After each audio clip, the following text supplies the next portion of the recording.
21 Australian open 2024 విజేతలు. పురుషుల సింగిల్స్లో Jannik sinner తన తొలి గ్రాండ్ స్లామ్ను కైవసం చేసుకోగా, మహిళల సింగిల్స్లో అరీనా సబలెంకా రెండో ర్యాంక్ సాధించింది. 43 ఏళ్ల రోహన్ బోపన్న పురుషుల డబుల్స్ గెలిచిన అతిపెద్ద వయస్కుడిగా నిలిచాడు. హసీహ్ సు వి మరియు ఎలిస్ మెర్టెన్స్ మహిళల డబుల్స్ను గెలుచుకున్నారు మరియు హసీహ్ జాన్ జిలిన్స్కీతో కలిసి మిక్స్డ్ డబుల్స్ను గెలుచుకున్నారు. వర్గం విజేత రన్నరప్ 1 పురుషుల singles Jannik Sinner Italy, Daniil Medvedev Russia. 2 మహిళల singles Aryna Sabalenka Belarus, Zheng Qinwen China. 3 పురుషుల డబుల్స్ రోహన్ బోపన్న భారతదేశం మరియు Matthew Ebden Australia, Simone Bolelli మరియు ఆండ్రియా వాస్సోరి ఇటలీ. 4 మహిళల doubles Hsieh Su Wei Taiwan మరియు Elise Mertens Belgium, Jelena Ostapenko మరియు Lyudmyla Kichenok Latvia, Ukraine. 5 mixed doubles Hsieh Su Wei Taiwan మరియు Jan Zielinski Poland, Desirae Krawczyk USA మరియు Neel స్కుప్స్కీ Britain. 22 ఆర్థిక సర్వేకు బదులుగా ఆర్థిక మంత్రిత్వ శాఖ, భారత ఆర్థిక వ్యవస్థ ఒక సమీక్ష నివేదికను జారీ చేసింది. 2024లో కేంద్ర బడ్జెట్కు ముందు సాంప్రదాయకంగా సమర్పించబడే సాధారణ ఆర్థిక సర్వే భారతదేశంలో ఉండదు. బదులుగా ఆర్థిక మంత్రి నిర్మలా సీతారామన్ ఫిబ్రవరి 1న ఓట్ ఆన్ అకౌంట్ అని పిలిచే మధ్యంతర బడ్జెట్ను సమర్పించనున్నారు. ఈ ఏడాది ఆర్థిక సర్వేను సమర్పించకపోవడానికి కారణం ఎన్నికల సందర్భం. 2024 భారతదేశంలో ఎన్నికల సంవత్సరం మరియు ఎన్నికల తర్వాత ప్రభుత్వంలో సంభావ్య మార్పు కారణంగా ఆర్థిక సర్వేను సమర్పించడం రాజకీయీకరణకు దారితీయవచ్చు. ఇది సాధారణ బడ్జెట్ ప్రక్రియకు అంతరాయం కలిగించవచ్చు. అయితే ఆర్థిక మంత్రిత్వ శాఖ ముఖ్య ఆర్థిక సలహాదారు సిఏ వి అనంత నాగేశ్వరన్ కార్యాలయం రూపొందించిన ఇండియన్ ఎకానమీ ఎ రివ్యూ పేరుతో ప్రత్యామ్నాయ నివేదికను విడుదల చేసింది. ఈ నివేదిక అధికారిక ఆర్థిక సర్వేను భర్తీ చేయలేదు కానీ గత దశాబ్దంలో భారత ఆర్థిక వ్యవస్థ యొక్క పథం మరియు అవకాశాలపై మరియు దాని భవిష్యత్తు దృక్పథంపై విలువైన అంతర్దృష్టులను అందిస్తుంది. సాధారణ ఎన్నికలు మరియు కొత్త ప్రభుత్వం ఏర్పడిన తర్వాత అధికారిక ఆర్థిక సర్వే సమర్పించబడుతుందని గమనించడం ముఖ్యం.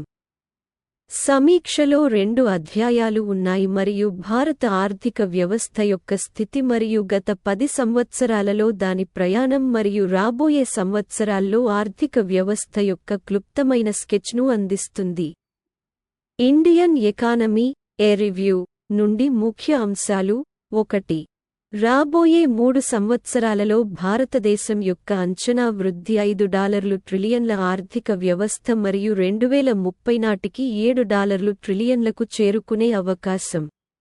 2 సమీక్ష గత దశాబ్దంలో చేపట్టిన నిర్మాణాత్మక సంస్కరణలు మరియు వాటి సానుకూల ప్రభావంపై దృష్టి పెడుతుంది.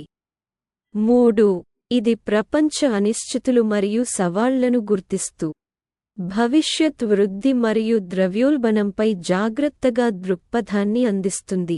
4 భారతదేశం FY24లో 7.2% జీడీపీ వృద్ధి రేటును అధిగమించగలదని అంచనా వేయబడింది. ఇది ప్రపంచ ఆర్థిక వ్యవస్థను అధిగమించింది. 5 వరుసగా 3వ సంవత్సరం భారత ఆర్థిక వ్యవస్థ 7% కంటే ఎక్కువ వృద్ధి రేటును సాధించడానికి సిద్ధంగా ఉంది. 6 గత దశాబ్దంలో ప్రభుత్వ రంగ పెట్టుబడులు బలమైన ఆర్థిక రంగం మరియు గణనీయమైన ఆహారేతర రుణ వృద్ధి పెరిగింది. 7. యుఎస్ఏ మరియు యూకే తర్వాత భారతదేశం ఇప్పుడు ప్రపంచవ్యాప్తంగా 3వ అతిపెద్ద ఫిన్టెక్ ఆర్థిక వ్యవస్థగా ఉంది. 8. భారతదేశం హాంకాంగ్ను అధిగమించి ప్రపంచవ్యాప్తంగా 4వ అతిపెద్ద స్టాక్ మార్కెట్గా అవతరించింది. 9. ప్రధానమంత్రి జన్ ధన్ యోజన బ్యాంకు ఖాతాలను కలిగి ఉన్న మహిళల శాతాన్ని గణనీయంగా పెంచింది. 10. మహిళా శ్రామిక శక్తి భాగస్వామ్య రేటులో పెరుగుదల ఉంది మరియు skill India mission, start up India మరియు స్టాండ్ అప్ ఇండియా వంటి కార్యక్రమాలు ఈ పెరుగుదలకు దోహదం చేస్తున్నాయి. 11. ఉన్నత విద్యలో స్త్రీలకు స్థూల నమోదు నిష్పత్తి లో గణనీయమైన పెరుగుదల. 12. ప్రభుత్వ మద్దతు కారణంగా ఎంఎస్ఎంఈ రంగంలో ఉన్న చైతన్యాన్ని నివేదిక హైలైట్ చేస్తుంది. 13. జీఎస్టీ అమలు మరియు దేశీయ మార్కెట్ల ఏకీకరణ వల్ల ఆర్థిక సామర్థ్యం మెరుగుపడింది మరియు లాజిస్టిక్స్ ఖర్చులు తగ్గాయి. 23. 16వ ఆర్థిక సంఘంలో 4 ముఖ్య సభ్యులను ప్రభుత్వం నియమిస్తుంది. 4 కీలక సభ్యులను నియమించడం ద్వారా 16వ ఆర్థిక సంఘం ఎస్ఎఫ్సి ని రూపొందించడంలో ప్రభుత్వం ఒక ముఖ్యమైన అడుగు వేసింది. వీరిలో 3 పూర్తి సమయం సభ్యులుగా నియమించారు. నీతి ఆయోగ్ మాజీ వైస్ చైర్మన్ శ్రీ అరవింద్ పనగారియా నేతృత్వంలోని కమిషన్ డిసెంబర్ 31, 2023న ఏర్పాటైంది. నియమించబడిన సభ్యులు: 1. శ్రీ అజయ్ నారాయణ్ ఝా, మాజీ సభ్యుడు, 15వ ఆర్థిక సంఘం మరియు మాజీ కార్యదర్శి, వ్యయం, పూర్తి సమయం సభ్యుడు. 2. శ్రీమతి అన్నీ జార్జ్ మాథ్యూ, మాజీ ప్రత్యేక కార్యదర్శి, వ్యయం, పూర్తి సమయం సభ్యుడు. 3. Doctor Niranjan Rajadhyaksha, executive director, Artha Global, full time member. 4. Doctor Soumya Kanti Ghosh, group chief economic adviser, State Bank of India, part time member. 16వ ఆర్థిక సంఘం డాక్టర్ అరవింద్ పనగారియా చైర్మన్గా నియమితులయ్యారు. సందర్భం: రాజ్యాంగంలోని ఆర్టికల్ 280(1)కి కట్టుబడి రాష్ట్రపతి ఆమోదంతో భారత ప్రభుత్వం 16వ ఆర్థిక సంఘాన్ని ఏర్పాటు చేసింది. నీతి ఆయోగ్ మాజీ వైస్ చైర్మన్ మరియు Columbia University professor doctor Arvind Panagariya చైర్మన్గా బాధ్యతలు చేపట్టారు. కమిషన్ కార్యదర్శిగా శ్రీ రిత్విక్ రంజనం పాండే నియమితులయ్యారు మరియు అధికారిక నోటిఫికేషన్లో వివరణాత్మక నిబంధనలను వివరించడం జరిగింది.